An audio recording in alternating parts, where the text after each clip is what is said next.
ẹ̀yin tèmi aláyọ̀, ẹ̀yin tèmi alálùbọ̀dùkà, ẹ̀yin tèmi ọlọ́pẹ́. If this is your first time, this is a point by two. Always using my words to help others. Mo máa ń sọ̀rọ̀ lọ́kọláya issues, ó máa ń jẹ́ kí inú mi dùn gan-an ni. Lórí tèní, a máa sọ̀rọ̀ Wùmí Toríọlá. Lórí ti tèní, a máa sọ̀rọ̀ Adekas àti first wife ẹ̀, Madam Fúnṣọ́. Lórí tèní, a máa bàbá wa Bishop Adésọjí Pàṣẹdà. Wọ́n á share experience wọn pẹ̀lú wa. Celebration 70 years birthday àti 40 years anniversary. 40 years anniversary. Mo fẹ́ kẹ́ ẹ jókòó kẹ́ ẹ kọ́ ẹ̀kọ́. How old is your own wedding? Ṣé 5 years ni? Ṣé 10 years ni? Ṣé 20 years ni? Ṣé 30 years ni? Wá kọ́ ẹ̀kọ́ 40 years in marriage pẹ̀lú obìnrin tí wọ́n wà papọ̀. Wá kọ́ bóyá wàá ti ẹ̀rí ọyọ kan àbí méjì wàá fi lẹ̀ mọ́ tiẹ̀. Like quite lot of experience. Ẹ̀yin tèmi, ẹ má jẹ́ n sọ òyìnbó sọ. Nítorí 40 years, I say wow. Like a dẹ̀ wá rí àwọn èèyàn kan 5 years, they cannot even stay. Kai, this is quite a blessing. Wá kọ́ ẹ̀kọ́ nínú ọ̀rọ̀ bàbá wa Adésọjí Pàṣẹdà. But before then, mo fẹ́ sọwọ́ tó tẹ̀ mo fẹ́ kí Wùmí Toríọlá. Ẹ má gbàgbé, àwa náà ti fẹnu sí i nígbà tí issue òun àtọkọ rẹ̀ ń ṣẹlẹ̀ nígbà yẹn. Ṣẹ́yìn náà rántí. But lórí ti tèní, I'm happy to tell you pé Wùmí Toríọlá ó share picture kan lórí social media pẹ̀lú orin, beautiful orin, pẹ̀lú orin ìfẹ́ tó share picture òun àtọkọ ẹ̀. Mo dẹ̀ ti ń gbọ́ wìnì. Wọ́n ní wọ́n ti padà. Kìí ṣe pé wọ́n fẹ́ padà, wọ́n ní wọ́n ti padà as lọ́kọláya. Wow! Wọ́n ní Wùmí sọ pé kóun kó kangara òun sọ́dọ̀ ọkọ òun. Pé after all, gbogbo ọkùnrin the same náà ni, the same. Ó tún ní a devil you know is better than the angel you don't know. Kí wá là wá ń bá ká? Ọjọ́ sì ń lọ. Amú yìí, àfisínà kò dá, asọ́nù. Amútọ̀hún, àfisínà kò dá, asọ́nù. Ìgbà wo gan la fẹ́ ṣe bẹ̀jí náà? So I'm happy to tell you pé èmi wá pàdé picture yẹn tí mo share fún yín báyìí. Wùmí Toríọlá page ẹ̀ mo ti rí. Celebration of love. Congratulations Wùmí Toríọlá. Congratulations Prince. Ọkọ Wùmí Toríọlá ni mo ń pè ní Prince yẹn. Congratulations. May Almighty Allah bless your new home. Inshallah Wùmí, a wá ṣe ìkómọ láìpẹ́, a wá ṣe ìkómọ. Yes, from Wùmí, moving on to Mr. Adekas. Àti last week mi bá ti sọ ilé, but so many issues at ground. So many issues on ground. Yes, ẹ̀yin tèmi. Igbo is not easy. Mr. Adekas, ṣàdédé ni mo rí fídíò tẹ́ ń bá mi wò yìí lẹ́gbẹ̀ẹ́ yìí tó ná Madam Fúnṣọ́, tó ná lówó. Kìí ṣe owó Ghana o, kìí ṣe owó Nàìjíríà o, kìí ṣe owó Togo o. Owó Amẹ́ríkà, dọ́là. Bọ́ńdù kan ó ná tán. Nínáwó kọ́ ni problem. Nínáwó kọ́ ni inú mi fi ń dùn. Bó ṣe pé Adekas ó ń look out for the woman. Ẹ̀yin tèmi ẹ béèrè lọ́wọ́ mi pé olóyìnbó kí ló ń jẹ́ look out? Ẹ̀yin náà wo fídíò yìí dáadáa. Ẹ rí pé ńgbà tó ń náwó, ọ̀rẹ́ wọn kan tó wá náwó, ọ̀dọ̀ ó ń náwó yẹn pẹ̀lú ayọ̀ ni o, pẹ̀lú ẹ̀rín, pẹ̀lú àwàdà. Ní ojú Adekas bí ẹni pé ó ń náwó yẹn anyhow, ó ń ná yamayama. Ó fi owó yẹn fi ń gún obìnrin yẹn lójú. Ẹ rí pé ó ń cross check ẹ̀ ni pé káì má ná bó bẹ́ẹ̀ yẹn mọ́. Bó tiẹ̀ sọ̀rọ̀, action speaks louder than voice. Ẹ̀ẹ̀mejì ló correct arákùnrin yẹn. That is to say, ó ń look out for his first wife. Nígbà tó dẹ̀ náwó yẹn tán, ọwọ́ kankan ló fi part ẹ̀ ní shoulders. Ọwọ́ méjì ló fi part ẹ̀ ní shoulders. Ẹ̀yin tèmi, àní lọ́kọláya tí ọmọ bá ti wà ń bẹ̀, ẹ̀yin tèmi, most of it tí wọ́n bá ń jà, ìjà wọn yẹn òkúta ni. Ìjà wọn yẹn ò lè last tí ọmọ bá ti wà ń bẹ̀. Òní wọ́n fi sọ wípé ìjà lọ́kọláya tí ọmọ bá ti wà ń bẹ̀ òkúta ni. Alhamdulillah. Èmi mọ̀ pé nǹkan tí mo rí, àpẹẹrẹ nǹkan tí mo rí. Soon. Ẹ máa rí pé ìyanu máa ṣẹlẹ̀. Gbogbo ìjà yìí ó máa parí. Kò tiẹ̀ síjà. Like the way Adekas fi ṣe wọ́n ṣe behave yìí, ìjà ti tán. Ẹ̀yin tèmi, celebration of love. Ẹ jẹ́ ká kọ́gbọ́n látọwọ́ bàbá wa Bishop Adesoji Paseda. Sir, thank you so much. But before kí n tó lọ síbẹ̀, ẹ̀yin tèmi, mo fẹ́ ṣe announcement kékeré kan fún bàbá wa. Bàbá wa pé 70 years, mo ṣe sọ síwájú. Wọ́n dẹ̀ máa celebrate 40 wedding anniversary papọ̀. Bàbá wa Bishop Adesoji Paseda. Wọ́n pé 70 years. Wọ́n dẹ̀ máa celebrate 40 years anniversary ti wedding wọn. Wọ́n wá team birthday yìí as wọ́n team celebration yìí, double celebration yìí, wọ́n team ẹ̀ ní mega party of our daddy/mother. Congratulations, sir. Before kí n tó jẹ́ kẹ́ ẹ gbọ́ express alálùbáríkà tó máa ṣe wá ní àǹfààní lọ́kọláya, ẹ jẹ́ kí n sáré ṣe announcement kékeré. Ẹ darapọ̀ mọ́ wa, ẹ bá wa celebrate daddy wa. Wọ́n máa pé 70 years àti wedding anniversary 40 years. Níbo la ti fẹ́ ṣe? Ibi tá ti máa ṣe ní Christ Event Center, Glass House, adjacent Bovas Petrol Station, plot 15 and 16 Òkè-Ìjẹ̀bú Street, Àkúrẹ́, Ondo State, Nigeria. Níjọ́ wo ni? Níjọ́ Saturday 22nd June 2024 ní aago mọ́kànlá. So gbogbo ẹ̀yin tẹ́ wà ní àgbègbè Ondo, Àkúrẹ́, ẹ bá wa darapọ̀ mọ́ bàbá wa.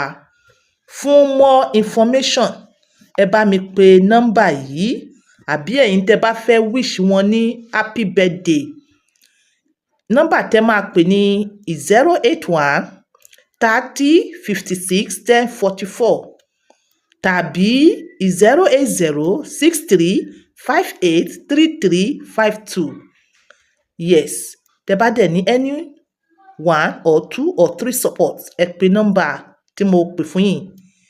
You take it up from there. Ẹ̀yin tèmi, ẹ jẹ́ ká listen sí daddy wa. Daddy wa alálùbáríkà, Bishop Adesoji Paseda.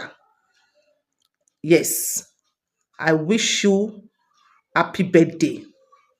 Mo dẹ̀ wish yín ní congratulations as you celebrate 40 wedding anniversary. Kò easy, sir. Mo mọ̀ pé lot of experience wà nílẹ̀ tó yẹ ká kẹ́kọ̀ọ́. Ẹ jọ̀ọ́, báwo ni ẹ̀yin àti mọ́mì wa, báwo lẹ ṣe pàdé? It's been a long time. Mo mọ̀ pé but memory yẹn kò lè wash away.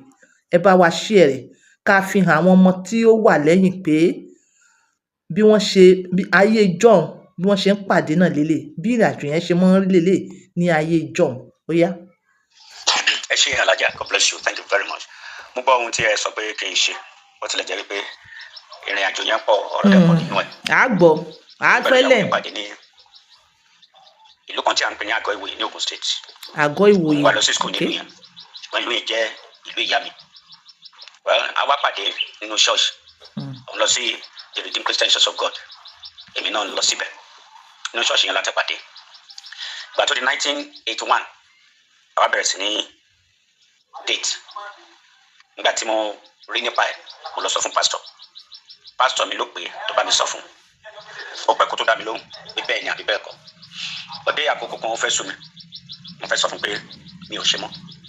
Kó tó di wípé Ọlọ́run náà tún bá òun sọ̀rọ̀ wípé kó má jẹ́ kí ọkùnrin yẹn lọ. Bẹ́ẹ̀ ni mo ń ṣiṣẹ́ ńgbà yẹn. Mo ń ṣiṣẹ́ ìjọba, mo ń ṣiṣẹ́ ní Nigeria National Shipping Line. Ìgbà tó yá mo kúrò ńbẹ̀, mo bọ́ sí Leventis. Àárín ìgbà yẹn náà ni mo gbọ́ ìpè láti jáde fún iṣẹ́ ìránṣẹ́. Mo wá sọ fún mi pé ṣe bí mo ń ṣiṣẹ́, mo dẹ̀ rí owó kí n fi owó mi ran iṣẹ́ Ọlọ́run lọ́wọ́. Àìní náà ti gbà bẹ́ẹ̀. Gbogbo ìgbà yẹn ìwé mẹ́wàá ni mo fi ń ṣiṣẹ́, mi ò tí ì lọ sí yunifásitì. Mo ti gbà bẹ́ẹ̀ pé òótọ́ mà ni. Instead tí ma fi lù sí ọmọ yìí, ó bẹ́tà kí n kúkú fọ́gó ọ̀rọ̀ yunifásitì kí n má ṣiṣẹ́ mi lọ. Ẹ̀tí mo ti wá gbọ́ ìpè yẹn tí ò ṣe é sá fún. In fact, ìgbà tó sọ̀rọ̀ yunifásitì mo ti lọ bá dáàdì mi ń gbà yẹn, mo ti sọ fún. Dáàdì mi ní anywhere tí n bá lè kàwé dé, òun ready to, because mo decide pé instead tí ma fi padà lọ ṣe iṣẹ́ àlùfáà, jẹ́ kí n kúkú pẹ̀lú yunifásitì lọ. Ṣùgbọ́n Ọlọ́run ò fi mí lọ́rùn múlẹ̀ ní ti iṣẹ́. láti mo wá sọ fún pé kò sí bí mi ò ṣe nígbà iṣẹ́ yìí ó ní àwọn ìfẹ́ra òun ò lè fẹ́ pásítọ̀ rárá àwọn kò pẹ́ náà ló kúrò ní ìlú ibi tàjọ wà yẹn ti parí skul gbà yẹn wá padà sílé kò tí ì sí fóònù gbà yẹn mo bẹ̀rẹ̀ sí ní pé mo bẹ̀rẹ̀ sí ní call. ẹ mọ̀ gbọ́ lásán o ẹ kọ́ ẹ̀kọ́ kẹ̀dẹ̀ mú lò. mo dẹ̀ máa mọ lẹ́tà kọ máa lọ post ẹ̀ kò dá mi lóhùn mọ́ mo ṣe gbogbo ohun tí mo lè ṣe nípa lẹ́tà mo kọ lẹ́tà mo ṣe kò fi sí because ó ti sọ fún mi pé òun ò lè fẹ́ pásítọ̀ máa wò pé instead tí máa fi kọ ìpè ọlọ́run mi ó bẹ̀tà kí n kúkú gbọ̀nà skul àlùfáà lọ. wẹ́ tí ọlọ́run bá ní a máa fẹ́ra tó bá dẹ̀ ní rárá òun á rí ọkọ tiẹ̀ máa rí aya tèmi bá lọ sí ilé ìwé àwọn àlùfáà. mo ní ọ̀rẹ́ kan tí a ń pè ní Julius aclose gan ní theological school ilé ìwé àwọn àlùfáà wáyé. ó wá di ọjọ́ kan òun gbàdúrà fún ìyàwó náà òun wojú ọlọ́run fún ìyàwó àwa lọ́gbà létí ọ̀sà torí ilé ìwé wa yẹn kan ọ̀sà ni àwa ń gbàdúrà lálẹ́. n bá ní kí ọ̀rẹ́ mi kọjá fi sínú prayer pé tó bá jẹ́ ọmọbìnrin yìí ni ọlọ́run kọ pẹ̀lú mi lọ́la yìí kó wá mi dé school yìí.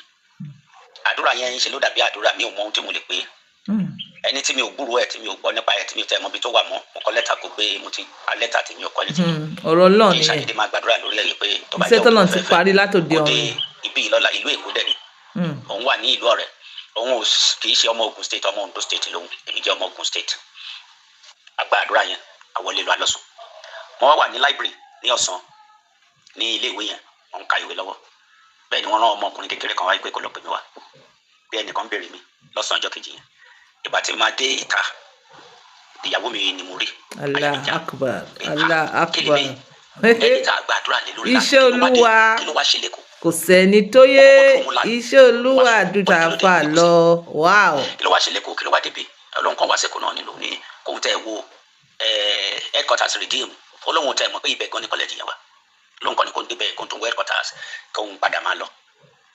wọ́n nígbà tó ń wá rí àwọn tó wọṣọ ló ń béèrè pé àwọn olè ìtàn ní àwọn ọmọ theological school àwọn Bible school lòun fi rántí pé ibi mà ni mo wà lòun fi béèrè mi.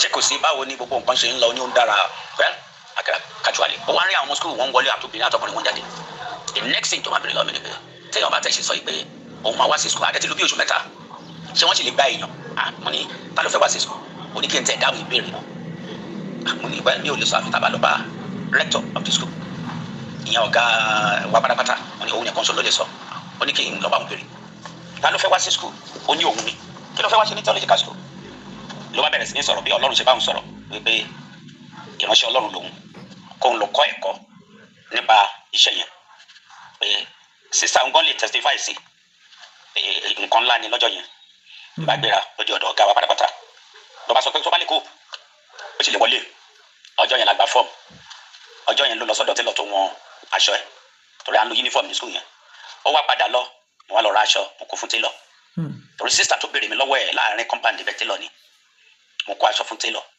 eré ni àwàdà ni àfìgbà tó kẹrù dé òun náà ṣe bẹ̀rẹ̀ sí wá sí school nìyẹn tàjọ jẹ́ mate kíláàsì kan náà lájọ wa àdẹjọ jáde lọ́dún kan náà in fact fortunately and surprisingly position náà tẹ̀lé tèmi ni èmi ṣe 50 position òun ṣe 60 position àdẹ̀bẹ̀rẹ̀ ìrìn àjò wa. ẹ̀yin youth òde ìsín àní ẹ kó gbogbo ẹ̀ lẹ́lọ́run lọ́wọ́ yes ṣẹ́rí wọ́n sìn wọ́n béèrè guidelines from God and God showed him the way. àṣẹ wà lẹ́nu wa gidi gan and open your mouth and pray. jẹ́ ká mọ gbọ́ lọ. now that was 1982 now akúrò ní school ọdún kan péré la lò ń bẹ̀ akúrò ní August 83 oníkálukú wọ́n gbé mi sí Ìdànrè ní Ondo state òun bá bàbá Adébóyè ṣiṣẹ́ lọ́fíìsì. wow. now bá ṣe bẹ̀rẹ̀ ìrìn àjò wa nìyẹn.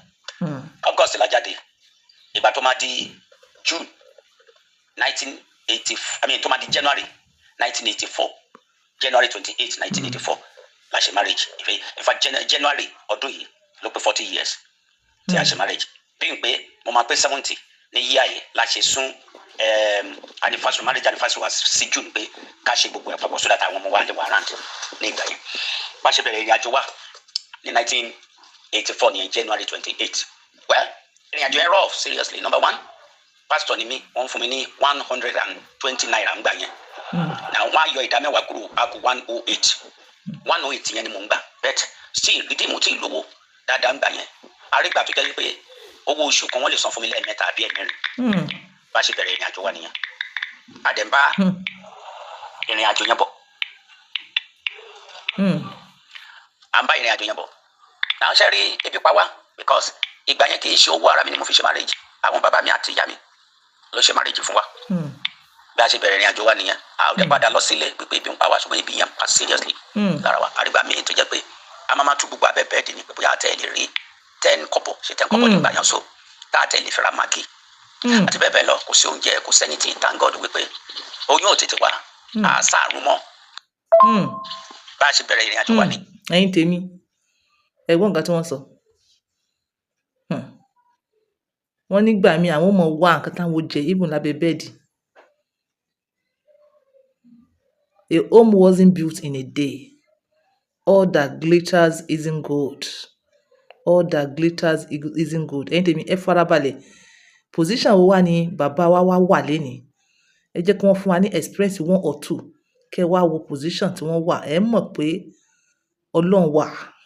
Ìyẹn àrùn mọ́ ìgbà míì ká máa rí oúnjẹ tá a máa jẹ ìgbà míì bẹ́ẹ̀ tí gbogbo ìgbà yẹn àwọn fún mi rẹ pé Ọlọ́run lẹ́jọ́ inú wa ń dùn ayọ̀ wa ń kún à ń ṣe nọ́mà tí àjáde lọ àlọ́wàásù àlọ́bà wo àwọn ọmọ ìjọ kò sẹ́ni tó mọ̀ pé ebi ń pa wá. Ìgbà míì gàrí la máa mú ìgbà míì kò tẹ̀ ní sí gàrí. Náà ó wá dé àkókò kan ìyàwó mi sọ pé òun fẹ́ lọ wá bí a ṣe lè òun ṣe lè rí oko òun fẹ́ máa dá oko ká tẹ́lẹ̀ kan lè jẹun torí kò sí owó kò sẹ́ni tí. Now èmi wá sọ fún pé mi ò mọ bí wọ́n ṣe ń dáko and truly mi ò mọ bí wọ́n ṣe ń dáko. Ìyàwó mi sá ló bá bàbá kan gba oko nígbà tó dẹ̀ ń lọ àjọ lọ ìfàtí nígbà tá a ládàá ọwọ́ la kọ́kọ́ bẹ̀rẹ̀ sí ní fi tú oko kò sí àdá kò sówó tá a lè fi ra àdá láti fi roko. Wọ́n ní kò sí àdá kò sí equipment tó ń lè fi ṣiṣẹ́ oko ọwọ́ ni wọ́n fi ń tú. Ẹ̀yin tèmi ó lágbára o ó lágbára o ó lágbára o. Ọwọ́ la fi ń tú àṣàṣe yẹn òun ló kọ́ mi bí a ṣe ń gbin gàrí cassava ni wọ́n gbìn gbogbo gàrí tí a kọ́kọ́ gbìn cassava tí a kọ́kọ́ gbìn tí n bá ti gbìn tèmi ò kì í hù tí ẹnìkan ló hù. Ẹ má bínú pé mò ń disturb yín wọn náà wò mọṣẹ́ oko yẹn ìyàwó wọn ló kọ́ wọn bí wọ́n ṣe ń ṣiṣẹ́ oko. Ẹ̀yin tèmi Ọlọ́run wà but still ìwọ náà wàá gbéra rẹ dìde láti ṣe 1 or 2 things kí Ọlọ́run tó lè bẹ bless ẹ. You understand me? Ẹ̀yin ẹ wo ìrìn àjò yìí ẹ tí gbọ́ kankan o ó sì kù nìbọn ró ẹ ní sùúrù kò ní pẹ́ mọ́. Mi ò mọ̀ pé mo ń fi orí ẹ̀gún lẹ́ni ibi tó yẹ kó fi hù kó ti hù lèmi ń tẹ̀bọ̀lẹ̀. Ìyàwó mi kọ́ mi ní iṣẹ́ àgbẹ̀ àwa fi kún iṣẹ́ pásítọ̀ ńgbà yẹn bẹ́ẹ̀ tí ìyàwó mi kò fi ọjọ́ kan complain rí kò fi ọjọ́ kan padà sílé pé ebi ń pa òun àbí ìyà ń jẹ òun no àkàkà bẹ́ẹ̀. Kí ni wọ́n sọ? Wọ́n ní ìyàwó wọn kò fi ọjọ́ kan padà sílé rí pé ebi ń pa òun pé kóun kó jáde wọ́n ní kò kó jáde rí. Àní ibi tẹ́ ti mọ ìrìn àjò tọ́lọ́run sopọ̀ nìyẹn ibi tẹ́ ti mọ lọ́kọ láya àtọ̀run wá ibi tẹ́ ti mọ̀ náà nìyẹn. Ọ̀dọ̀ orí Táyé kò papọ̀ mọ́ ti Kẹ́hìndé o ṣóyé yín. Òun gan ló máa ń tù mí nínú ìgbà míì tí màá wòye pé mo kó ọmọ lọ́mọ wá sínú wàhálà yẹn sínú ibi sínú kìnní mo láwọn ọmọ ṣọ́ọ̀ṣì ń gbà yẹn wọn lọ bá mi tẹ takùté sóko àrètàkùté tá a dẹ́ ń gbà yẹn tó jẹ́ pé ìgbà míì àlepa ẹran bíi 3 4 a kó wá sílé ìrun kò sí gàrí tá a máa fi mú kò sí ẹni tí tá a lè fi ṣe kò tẹ̀ sí àṣà àtà àkànbọ̀ bí ìbànújẹ́ la jẹ bẹ́ẹ̀ tí Ọlọ́run ṣàmú wa tẹ̀síwájú arìnrìn àjò wa lọ à ń bára wa ṣọ̀rẹ́ a ò jà má ṣe dóò kò sí tọkọtìyàwó tí ò ní ní gbólóhùn gbà ṣùgbọ́n kí obìnrin ó complain pé òun mi wá sínú ìyàwó mi ò sọ̀rí títí gbogbo ìgbà yẹn kò tí ì sí oyún kò tí ì sẹ́nitẹ̀ ọ̀tọ̀ ní ìbànújẹ́ pé ìyàwó mi ò lóyún ànúṣẹ́mọ́ òun ò rí ìrìn àjò tí mo rìn pẹ̀lú messing up with guys òun ò rí ìrìn àjò yẹn ìyẹn ń kọ́ mi lóminú pé ṣé kìí ṣe mi ni mo ń kó bá ọmọbìnrin yìí báyìí gbogbo ìṣekíṣe tí mo ti ṣe bóyá òun ló ń kó bá mi then this lady that was so innocent ìyẹn ó ń bá mi nínú jẹ́ bẹ́ẹ̀ sí gàmí ìmàrà tilẹ̀kùn máa wọnú lé ìyàwó mi àwọn bàbá mi àpè kí ló ń ṣe yín kí ló ń ṣe kí ló ń àtúrà wọn. ìgbà tí ó wà lọ fún test wọ́n sọ pé ilé ọmọ ìdorí kò tó pé kò lè lóyún àti àwa wò pé kí ni ká ṣe àwa bẹ̀rẹ̀ sí ní gbàdúrà àdúrà yẹn lágbà lọ́wọ́ di àkókò kan ìyàwó mi lálàá orí dókítà àti àwọn nọ́ọ̀sì méjì kan àwọn bá lójú àlá wọn ní ilé ọmọ ẹ̀ ò lè gbé ọmọ ilé ọmọ ẹ̀ ní problem àfi tí wọ́n bá ṣe operation fún now operation yẹn wọ́n ṣe lójú àlá yẹn ilé ọmọ tó wà ń bẹ̀ wọ́n fi hàn pé ilé ọmọ tó wà ń bẹ̀ tẹ́lẹ̀ lélẹ̀ wọ́n gbé kúrò tuntun tó ń gbé wá wọn gbé sí ẹ̀ tó máa dé bí oṣù kejì ìyàwó mi lóyún for the first time orí yẹn láwa títí asambara wa yìí ajangba mi àtúnparí ẹ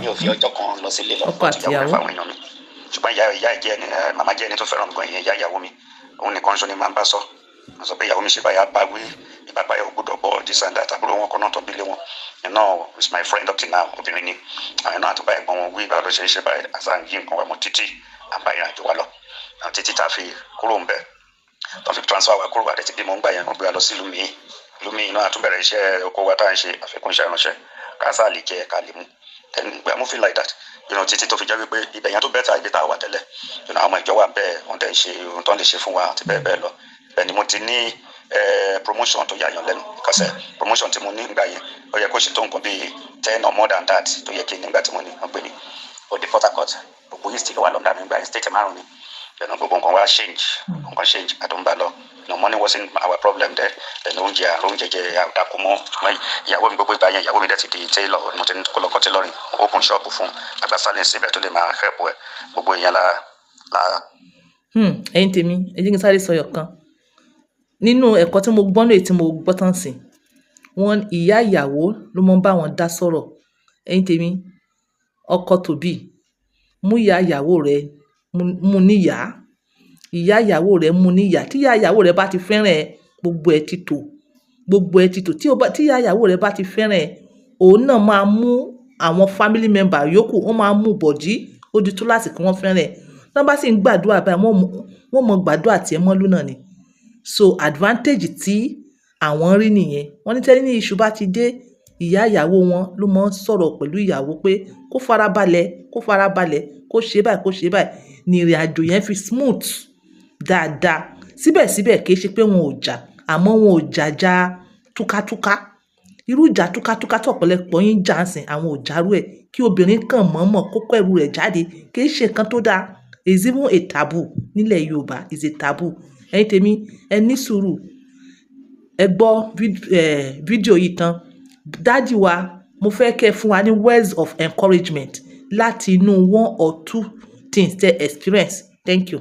ẹ̀kọ́ kan gbà yẹn láti mi ò ní bàtà ju ìkan lọ bàtà kan ṣoṣo tí mo ní yẹn náà mi ò gbúdọ̀ kúnlẹ̀ kí ni mo fẹ́ gbàdúrà because ihò ti wà nínú bàtà yẹn bàtà mi jẹ́ ṣọ́ọ̀ṣì kan ṣoṣo náà ni mo ní kóòtù kan ṣoṣo náà ìyàwó sílẹ̀ mo ń lọ ṣiṣẹ́ ìránṣẹ́ kan náà mo ń lo mọ́tòsáìkò kan gbà yẹn kóòtù kan ṣoṣo ni mo ní mo wá fẹ́ kún lé mọ́tòsáìkò yẹn ọmọ kan gbé lọ́dọ̀ wa àti níyì ó wá pè mí wọ́n ní dádì yóò dé kí n fẹ́ kí n máa lọ síbi kan kí ẹnìkan fẹ́ dá mi dúró ó ní kí ló dé kí n jọ kí wá súnmọ́ mi oníṣòkòtò tí ẹ̀wọ̀ yẹn ti yá wọ́n gbèsè sílẹ̀ ìgbà tí màá fi ọwọ́ kan ibi tó yá mo ń rí ìdí mi ọwọ́ mi kan ìdí mi ló kàn pààyàn títí mo wọ́ sísàlẹ̀ mi ò dé lé ní tí mo lè ṣe ń jẹ pẹ̀lú ẹ̀ bàbá kan tilẹ̀ bèrè lọ́wọ́ mi gbà yẹn pé ṣé yúnífọ́ọ̀mù láṣọ tí mo wọ̀ yìí ṣé a máa lo yúnífọ́ọ̀mù ní ṣọ́ọ̀ṣì ní rìdíìmù ni lóde tó jẹ́ kóòtù kan sóòtù kan ṣo ni mo wọ̀ lásìkò yẹn gan la fi ṣe